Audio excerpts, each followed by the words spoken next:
বন্ধুরা সবাইকে স্বাগতম জানাচ্ছি ওয়ার্ল্ড আল্ট্রা নলেজের আরও একটি নতুন ভিডিওতে। বন্ধুরা আজকের ভিডিওতে আমরা বাংলাদেশ বনাম শ্রীলঙ্কার একটি মিলিটারি কম্পারিজন করব এবং এই কম্পারিজনে আমরা জানব যে যুদ্ধক্ষেত্রে বাংলাদেশ এবং শ্রীলঙ্কার মধ্যে কে কতটা শক্তিশালী। তো চলুন ভিডিওটি শুরু করা যাক। তো শুরুতে আমরা এই দুটি দেশের জনসংখ্যা, আয়তন এবং রাজধানী সম্পর্কে জানব। বাংলাদেশের আয়তন হচ্ছে 1,48,460 বর্গ কিলোমিটার।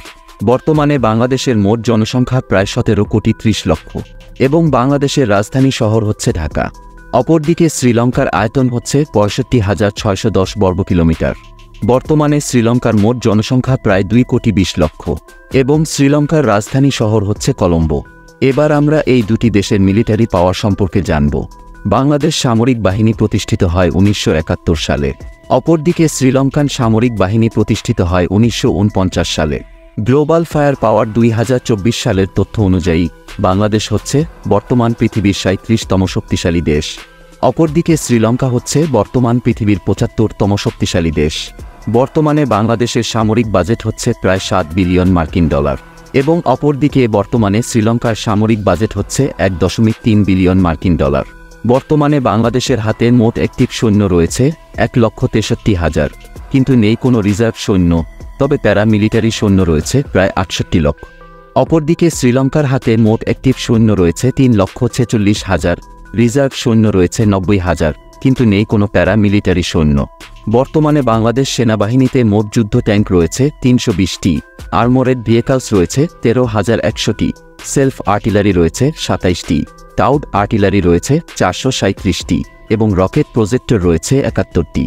অপরদিকে শ্রীলঙ্কান সেনাবাহিনীর কাছে মোট যুদ্ধ ট্যাঙ্ক রয়েছে 182টি, আর্মোরেড ভেহিকলস রয়েছে 3,708টি, তবে নেই কোনো সেলফ আর্টিলারি, টাউড আর্টিলারি রয়েছে 175টি এবং রকেট প্রজেক্টর রয়েছে 32টি। এবার আমরা এই দুই দেশের বিমান বাহিনী সম্পর্কে জানব।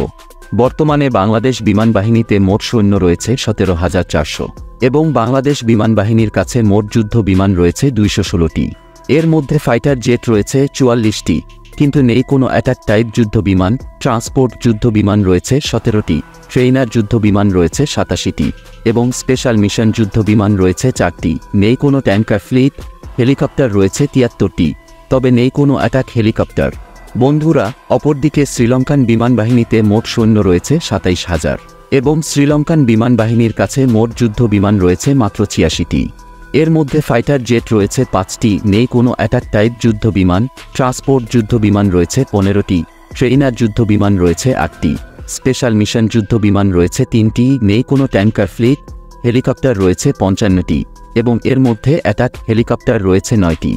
এবার আমরা বাংলাদেশ ও শ্রীলঙ্কার নৌবাহিনী সম্পর্কে জানব। বর্তমানে বাংলাদেশ নৌবাহিনীতে মোট সৈন্য রয়েছে 25,100 এবং বাংলাদেশ নৌবাহিনীর কাছে মোট যুদ্ধ জাহাজ রয়েছে 117টি। এর মধ্যে ফ্রিগেট রয়েছে 7টি, করভেট রয়েছে 6টি, সাবমেরিন রয়েছে 2টি, পেট্রোল ভেসেলস রয়েছে 55টি এবং মাইন ওয়ারফেয়ার রয়েছে 5টি। অপরদিকে শ্রীলঙ্কার নৌবাহিনীতে মোট সৈন্য রয়েছে 48,000 এবং শ্রীলঙ্কার নৌবাহিনীর কাছে মোট যুদ্ধ জাহাজ রয়েছে 270টি। এর মধ্যে ফ্রিগেট রয়েছে 5টি এবং পেট্রোল ভেসেলস রয়েছে 59টি। তো বন্ধুরা কম্পারিজন থেকে জানা গেল যে বাংলাদেশ সেনাবাহিনী শ্রীলঙ্কান সেনাবাহিনী থেকে অনেকটাই এগিয়ে। আর আপনি যদি ইসরায়েল বনাম লেবানন ও হিজবুল্লাহ সামরিক শক্তি সম্পর্কে জানতে চান তাহলে পাশের ভিডিওতে ক্লিক করুন।